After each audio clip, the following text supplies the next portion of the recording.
हर महादेव। आज की इस वीडियो में हम शिव महापुराण की रुद्र संहिता के सती खंड का अध्याय 28 से लेकर आगे तक की कथा का श्रवण करेंगे, जिसमें अपने पिता दक्ष द्वारा शिव का अपमान करने पर सती ने रुष्ट होकर उनकी यज्ञशाला में अपने प्राणों को त्याग कर दिया।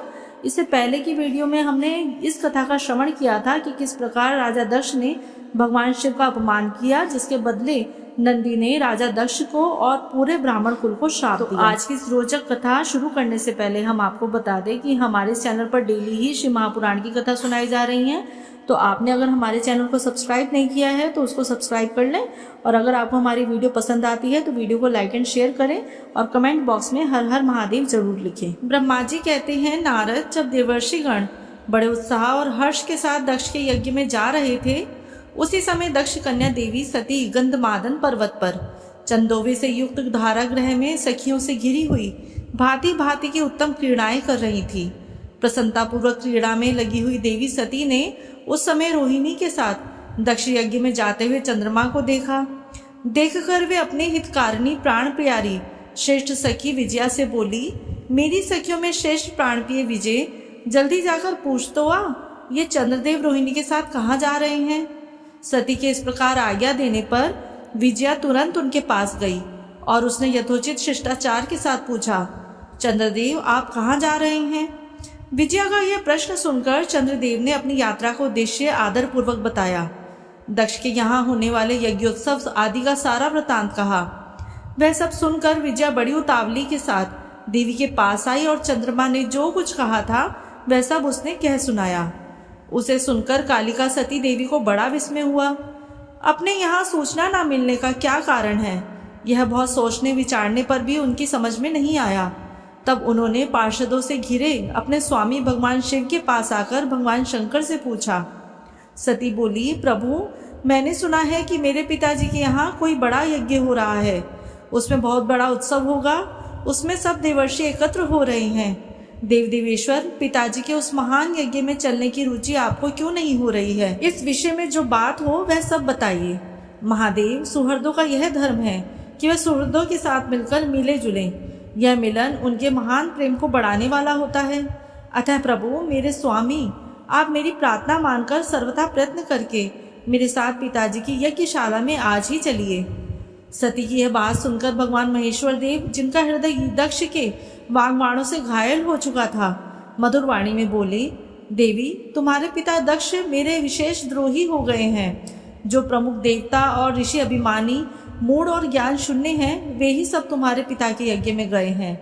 जो लोग बिना बुलाए दूसरे के घर जाते हैं वे वहाँ अनादर पाते हैं, जो मृत्यु से भी बढ़कर कष्टदायक है।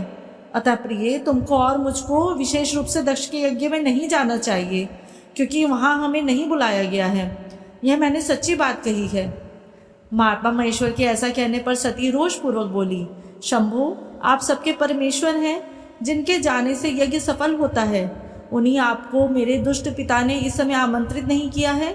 प्रभु इस दुरात्मा का अभिप्राय क्या है, वह सब मैं जानना चाहती हूँ। साथ ही वहाँ आए हुए संपूर्ण दुरात्मा देवर्षियों के मनोभाव का भी मैं पता लगाना चाहती हूँ। अतः प्रभु मैं आज ही पिता की यज्ञ में जाती हूँ।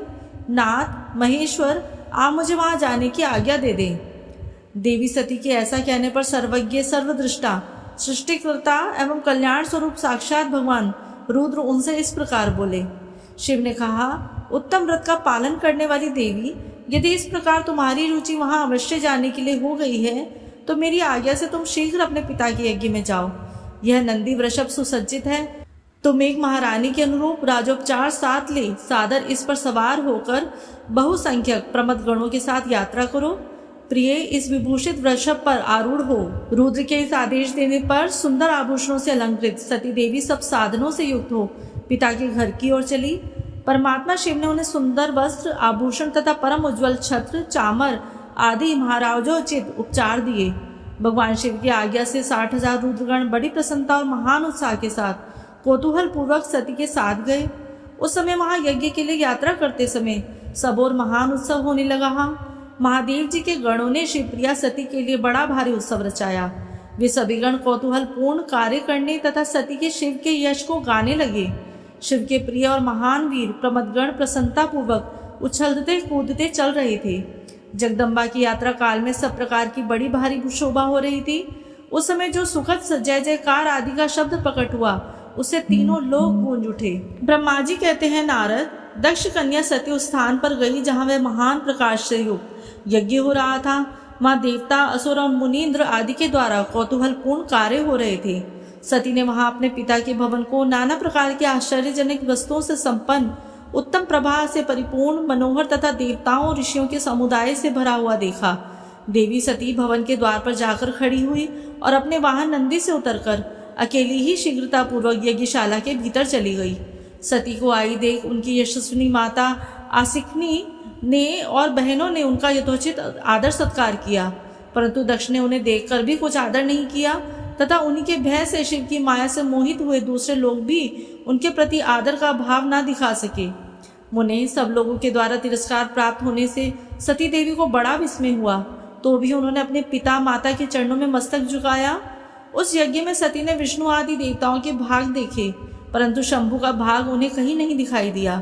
तब सती ने दूसरा क्रोध प्रकट किया। वे अपमानित होने पर भी रोष से भरकर सब लोगों की ओर क्रूर दृष्टि से देखती और यज्ञ को जलाती हुई सी बोली। सती ने कहा, प्रजापति, आपने परम मंगलकारी भगवान शिव को इस यज्ञ में क्यों नहीं बुलाया, जिनके द्वारा यह संपूर्ण चराचर जगत पवित्र होता है, जो स्वयं ही यज्ञवेताओं में श्रेष्ठ, यज्ञ के अंग, यज्ञ की दक्षिणा और यज्ञकर्ता यजमान हैं।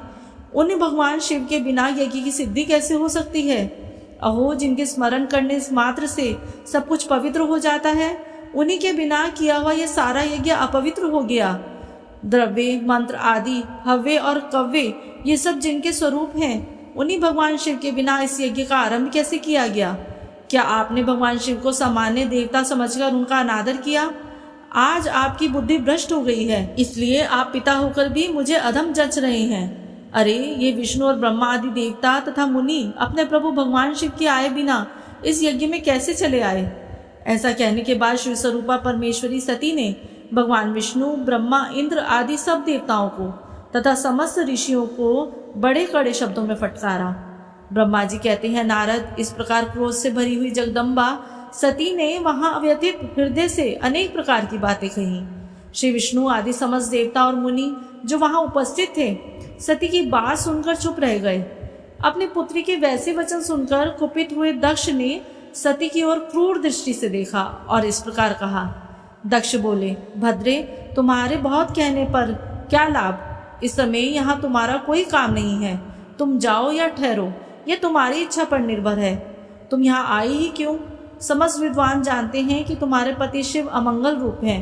वे कुलीन भी नहीं हैं, वे से बहिष्कृत हैं और भूतों, प्रेतों तथा पिशाचों के स्वामी हैं। वे बहुत ही कुवेश धारण किए रहते हैं, इसलिए रुद्र को इस यज्ञ के लिए नहीं बुलाया गया है।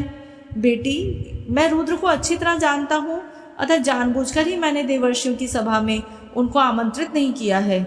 रुद्र को शास्त्र के अर्थ का ज्ञान नहीं है, वे उद्दंड और दुरात्मा हैं। मुझ मूढ़ पापी ने ब्रह्मा जी के कहने से उनके साथ तुम्हारा विवाह कर दिया था, अतः शुचिस्मिते, तुम क्रोध छोड़कर शांत हो जाओ। इस यज्ञ में तुम आ ही गई हो तो स्वयं अपना भाग ग्रहण करो। दक्ष के ऐसा कहने पर उनकी त्रिभुवन पूजिता पुत्री सती ने शिव की निंदा करने वाले अपने पिता की ओर जब दृष्टिपात किया, तब उनका रोष और भी बढ़ गया। वे मन ही मन सोचने लगी कि अब मैं शंकर जी के पास कैसे जाऊंगी। यदि शंकर जी के दर्शन की इच्छा से वहां गई और उन्होंने यहाँ का समाचार पूछा तो मैं उन्हें क्या उत्तर दूंगी? तदंतर तीनों लोगों की जननी सती रोषावेश से युक्त हो लंबी सांस खींचती हुई अपने दुष्ट हृदय पिता दक्ष से बोली। सती ने कहा, जो महादेव जी की निंदा करता है अथवा जो उनकी होती हुई निंदा को सुनता है, वे दोनों तब तक नरक में पड़े रहते हैं जब तक चंद्रमा और सूर्य विद्यमान है। अतः तात, मैं अपने इस शरीर को त्याग दूंगी, जल्दी आग में प्रवेश कर जाऊंगी। अपने स्वामी का अनादर सुनकर अब मुझे अपने इस जीवन की रक्षा से क्या प्रयोजन? यदि कोई समर्थ हो तो वह स्वयं विशेष यत्न करके शंभु की निंदा करने वाले पुरुष की जीभ को बलपूर्वक काट डाले, तभी वह शिव निंदा श्रवण के पाप से शुद्ध हो सकता है, इसमें संशय नहीं है। यदि कुछ कर सकने में असमर्थ हो तो बुद्धिमान पुरुष को चाहिए कि वह दोनों कान बंद करके वहां से निकल जाए, इससे वह शुद्ध रहता है, दोष का भागी नहीं होता, ऐसा श्रेष्ठ विद्वान कहते हैं। इस तरह धर्म नीति बताने पर सती को अपने आने का बड़ा पश्चाताप हुआ। उन्होंने व्यथित चित्त में भगवान शंकर के इस वचन का स्मरण किया। फिर सती अत्यंत कुपित हो दक्ष से, उन विष्णु आदि समस्त देवताओं से तथा मुनियों से भी निडर होकर बोली। सती ने कहा, तात, तुम भगवान शंकर के निंदक हो, इसके लिए तुम्हें पश्चाताप होगा। यहाँ महान दुख भोग कर अंत में तुम्हें यातना भोगनी पड़ेगी। इस लोक में जिनके लिए ना तो कोई प्रिय है ना अप्रिय, उन निर्वैर परमात्मा शिव के प्रतिकूल तुम्हारे सिवा दूसरा कौन चल सकता है। जो दुष्ट लोग हैं वे सदा ईर्ष्या पूर्वक यदि महापुरुषों की निंदा करें तो उनके लिए यह कोई आश्चर्य की बात नहीं है, परंतु जो महात्माओं के चरणों की रज से अपने अज्ञान अंधकार को दूर कर चुके हैं, उन्हें पर महापुरुषों की निंदा शोभा नहीं देती। जिनका शिव यह 2 अक्षरों का नाम कभी बातचीत के प्रसंग से मनुष्य की वाणी द्वारा एक बार भी उच्चारित हो जाए तो वह संपूर्ण पाप राशि को शीघ्र ही नष्ट कर देता है। उन्हीं पवित्र कीर्ति वाले निर्मल शिव से तुम द्वेष करते हो। आश्चर्य है, वास्तव में तुम अशिव रूप हो। महापुरुषों के मन रूपी मधुकर ब्रह्मानंदमय रस का पान करने की इच्छा से जिनके सर्वार्थ साधक चरण कमलों का निरंतर सेवन किया करते हैं, उन्हीं से तुम मूर्खतावश द्रोह कैसे कर सकते हो। जिन्हें तुम नाम से शिव और काम से अशिव बताते हो, उन्हें क्या तुम्हारे सिवा दूसरे विद्वान नहीं जानते। ब्रह्मा आदि देवता, सनक आदि मुनि तथा अन्य ज्ञानी क्या उनके स्वरूप को नहीं समझते। उदार बुद्धि भगवान शिव जटा फैलाए कपाल धारण किए शमशान में भूतों के साथ प्रसन्नता पूर्वक रहते हैं तथा भस्म व नरमुंडों की माला धारण करते हैं। इस बात को जानकर भी जो मुनि देवता उनके चरणों में गिरे हुए निर्माल्य को बड़े आदर के साथ अपने मस्तक पर चढ़ाते हैं, इसका क्या कारण है। यही कि वे भगवान शिव के साक्षात परमेश्वर हैं, ये मानते हैं। परवर्ती और निर्वर्ती 2 प्रकार के कर्म बताए गए हैं। मनीषी पुरुषों का उनका विचार करना चाहिए। वेद में विवेचन पूर्वक उनके रागी और विरागी 2 प्रकार के अलग अलग अधिकारी बताए गए हैं। परस्पर विरोधी होने के कारण उक्त दोनों प्रकार के कर्मों का एक साथ एक ही कर्ता के द्वारा आचरण नहीं किया जा सकता। भगवान शंकर तो पर ब्रह्म परमात्मा है, उनमें इन दोनों ही प्रकारों के कर्मों का प्रवेश नहीं है। उन्हें कोई कर्म प्राप्त नहीं होता, उन्हें किसी भी प्रकार के कर्म करने की आवश्यकता नहीं है। पिताजी, हमारा ऐश्वर्य अव्यक्त है, उसका कोई लक्षण व्यक्त नहीं है। सदा आत्मज्ञानी महापुरुष ही उसका सेवन करते हैं। तुम्हारे पास वह ऐश्वर्य नहीं है। यज्ञशालाओं में रहकर वहाँ के अन्न से तृप्त होने वाले कर्मठ लोगों को जो भोग प्राप्त होता है, उससे वह ऐश्वर्य बहुत दूर है। जो महापुरुषों की निंदा करने वाला और दुष्ट है, उसके जन्म को धिक्कार है। विद्वान पुरुष को चाहिए कि उसके संबंध में विशेष रूप से प्रयत्न करके त्याग दे। जिस समय भगवान शिव तुम्हारे साथ मेरा संबंध दिखलाते हुए मुझे दाक्षायणी कहकर पुकारेंगे, उस समय मेरा मन सहसा अत्यंत दुखी हो जाएगा। इसलिए तुम्हारे अंग से उत्पन्न हुए सदाशिव के तुल्य घृणित इस शरीर को इस समय मैं निश्चय ही त्याग दूंगी और ऐसा करके सुखी हो जाऊंगी। हे देवताओं और मुनियों, तुम सब लोग मेरी बात सुनो।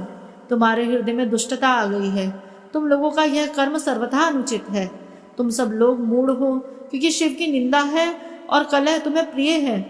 अतः भगवान हर्ष से तुम्हें इस कुकर्म का निश्चय ही पूरा पूरा दंड मिलेगा। ब्रह्मा जी कहते हैं, नारद, उस यज्ञ में दक्ष तथा देवताओं से ऐसा कहकर सती देवी चुप हो गई और मन ही मन अपने प्राण वल्लभ शंभु का स्मरण करने लगी। ब्रह्मा जी कहते हैं, नारद, मौन हुई सती देवी अपने पति का सादर स्मरण करके शांचित हो सहसा उत्तर दिशा में भूमि पर बैठ गई। उन्होंने विधि पूर्वक जल का आचमन करके वस्त्र ओढ़ लिया और पवित्र भाव से आंखें मूंदकर पति का चिंतन करते हुए वे योग मार्ग में स्थित हो गई। उन्होंने आसन को स्थिर कर प्राणायाम द्वारा प्राण और अपान को एक रूप करके नाभि चक्र में स्थित किया। फिर उदान वायु को बलपूर्वक नाभि चक्र से ऊपर उठाकर बुद्धि के साथ हृदय में स्थापित किया। तत्पश्चात शंकर की प्राणवल्लभा आनंदिता सती उस हृदय स्थित वायु को कंठ मार्ग से भ्रकटियों के बीच में ले आई। इस प्रकार दक्ष पर कुपित हो सहसा अपने शरीर को त्यागने की इच्छा से सती ने अपने संपूर्ण अंगों में योग मार्ग के अनुसार वायु और अग्नि की धारणा की। तदंतर अपने पति के चरणार बिंदु का चिंतन करती हुई सती ने अन्य सब वस्तुओं का ध्यान भुला दिया। उनका चित्त योग मार्ग में स्थित हो गया था, इसलिए वहां उन्हें पति के चरणों के अतिरिक्त और कुछ भी नहीं दिखाई दिया। मुनिश्रेष्ठ सती का निष्पाप शरीर तत्काल गिरा और इनकी इच्छा के अनुसार योगाग्नि से जलकर उसी क्षण भस्म हो गया। उस समय वहां आए हुए देवता आदि ने जब यह घटना देखी तब वे बड़े जोर से हाहाकार करने लगे। उनका वह महान, अद्भुत, विचित्र और भयंकर हाहाकार आकाश में और पृथ्वी तल पर सब और फैल गया। लोग कह रहे थे, हाय, महान देवता भगवान शंकर की परम प्रेयसी सती देवी ने किस दुष्ट के दुर्व्यवहार से कुपित हो अपने प्राण त्याग दिए। अहो, ब्रह्मा जी के पुत्र इस दक्ष की बड़ी भारी दुष्टता तो देखो। सारा चराचर जगत जिसकी संतान है, उसी की पुत्री मनस्विनी सती देवी, जो सदा ही मान पाने योग्य थी, उसके द्वारा ऐसी निरादृत हुई कि प्राणों से ही हाथ धो बैठी। भगवान वृषभध्वज की प्रिया सती सदा सभी सत्पुरुषों के द्वारा निरंतर सम्मान पाने की अधिकारिणी थी। वास्तव में उसका हृदय बड़ा ही असहिष्णु था। वह प्रजापति दक्ष ब्राह्मण द्रोही है, इसलिए सारे संसार में उसे महान अपयश प्राप्त होगा। उसकी अपनी ही पुत्री उसी के अपराध से जब प्राण त्याग करने को उद्यत हो गई, तब भी उसे महान नरभोगी शंकर द्रोही ने उसे रोका तक नहीं। जिस समय सब लोग ऐसा कह रहे थे, उसी समय शिवजी के पार्षद सती का यह अद्भुत प्राण त्याग देख तुरंत ही क्रोध पूर्वक अस्त्र शस्त्र ले दक्ष को मारने के लिए उठ खड़े हुए। यज्ञ मंडप के द्वार पर खड़े हुए वे भगवान शंकर के समस्त 60,000 पार्षद, जो बड़े भारी बलवान थे, अत्यंत रोष से भर गए और हमें धिक्कार है ऐसा कहते हुए भगवान शंकर के गणों के वे सभी वीर युद्धपति बारंबार उच्च स्वर से हाहाकार करने लगे। देवर्षि, कितने ही पार्षद तो महाशोक से ऐसे व्याकुल हो गए कि वे अत्यंत तीखे प्राणनाशक शस्त्रों द्वारा अपने ही मस्तक और मुख आदि अंगों पर आघात करने लगे। इस प्रकार 20,000 पार्षद उस समय दक्ष कन्या सती के साथ ही नष्ट हो गए। वह एक अद्भुत सी बात हुई। नष्ट होने से बचे हुए महात्मा शंकर के वे प्रमथगण क्रोध युक्त दक्ष को मारने के लिए हथियार लिए उठ खड़े हुए। मुने, उन आक्रमणकारी पार्षदों का वेग देखकर भगवान भृगु ने यज्ञ में विघ्न डालने वालों का नाश करने के लिए नियत एक यजुर मंत्र से दक्षिणाग्नि में आहुति दी। भृगु की आहुति देते ही यज्ञ कुंड से ऋभु नाम सहस्रो महान देवता, जो बड़े प्रबल वीर थे, वहां प्रकट हुए। मुनीश्वर, उन सबके हाथ में जलती हुई लकड़ियां थी। उनके साथ प्रमथगणों का अत्यंत विकट युद्ध हुआ, जो सुनने वालों के लिए भी रोंगटे खड़े करने वाला था। उन ब्रह्म तेज से संपन्न महावीर ऋभुओं की सब ओर से ऐसी मार पड़ी जिससे प्रमथगण बिना अधिक प्रयास के ही भाग खड़े हुए। इस प्रकार उन देवताओं ने उन शिवगणों को तुरंत ही मार भगाया। यह अद्भुत सी घटना भगवान शिव की महाशक्तिमती इच्छा से ही हुई। वह सब देखकर ऋषि, इंद्रादि देवता, मरुदगण, विश्वदेव, अश्विनी कुमार और लोकपाल चुप ही रहे। कोई सब ओर से आकर भगवान विष्णु से प्रार्थना करते कि किसी तरह विघ्न टल जाए। वे उद्विग्न हो बारंबार विघ्न निवारण के लिए आपस में सलाह करने लगे। प्रमथगणों के नाश होने और भगाए जाने से जो भावी परिणाम होने वाला था, उसी का भली भांति विचार करके उत्तम बुद्धि वाले श्री विष्णु आदि देवता अत्यंत उद्विग्न हो उठे। मुने, इस प्रकार दुरात्मा शंकर द्रोही ब्रह्म बंधु दक्ष के यज्ञ में उस समय बड़ा भारी विघ्न उपस्थित हो गया। ब्रह्मा जी कहते हैं, मुनीश्वर, इसी बीच में महादक्ष तथा देवता आदि के सुनते हुए आकाशवाणी ने यह यथार्थ बात कही। रे दुराचारी दक्ष, ओ दंभाचरण परायण महामूढ़, यह तूने कैसा अनर्थकारी कर्म कर डाला। ओ मूर्ख, शिव भक्त राज दधीची के कथन को भी तूने प्रमाणिक नहीं माना, जो तेरे लिए सब प्रकार से आनंददायक और अमंगलकारी था। वे ब्राह्मण देवता तुझे दुस्सह शाप देकर तेरी यज्ञशाला से निकल गए, तो भी तुझ मूढ़ ने अपने मन में कुछ भी नहीं समझा। उसके बाद तेरे घर में मंगलमयी सती देवी स्वतः पधारी, जो तेरी अपनी ही पुत्री थी, किंतु तूने उनका भी परम आदर नहीं किया। ऐसा क्यों हुआ? ज्ञान दुर्बल दक्ष, तूने सती और महादेव जी की पूजा नहीं की। यह क्या किया? मैं ब्रह्मा जी का बेटा हूँ ऐसा समझकर कि व्यर्थ ही घमंड में भरा हुआ है और इसलिए तुझ पर मोह छा गया है। वे सती देवी ही सत्पुरुषों की आराध्या देवी हैं अथवा सदा आराधना करने योग्य हैं। वे समस्त पुण्यों का फल देने वाली, तीनों लोगों की माता, कल्याण स्वरूपा और भगवान शंकर के आधे अंगों में निवास करने वाली हैं। वे सती देवी ही पूजित होने पर सदा संपूर्ण सौभाग्य प्रदान करने वाली हैं। वे ही महेश्वर की शक्ति हैं और अपने भक्तों को सब प्रकार के मंगल देती हैं। वे सती देवी ही पूजित होने पर सदा संसार का भय दूर करती हैं, मनोवांछित फल देती हैं तथा वे ही समस्त उपद्रवों को नष्ट करती हैं। वे सती ही सदा पूजित होने पर कीर्ति और संपत्ति प्रदान करती हैं। वे ही पराशक्ति तथा भोग और मोक्ष प्रदान करने वाली परमेश्वरी हैं। वे सती ही जगत को जन्म देने वाली माता, जगत की रक्षा करने वाली अनादि शक्ति और प्रलय काल में जगत का संहार करने वाली हैं।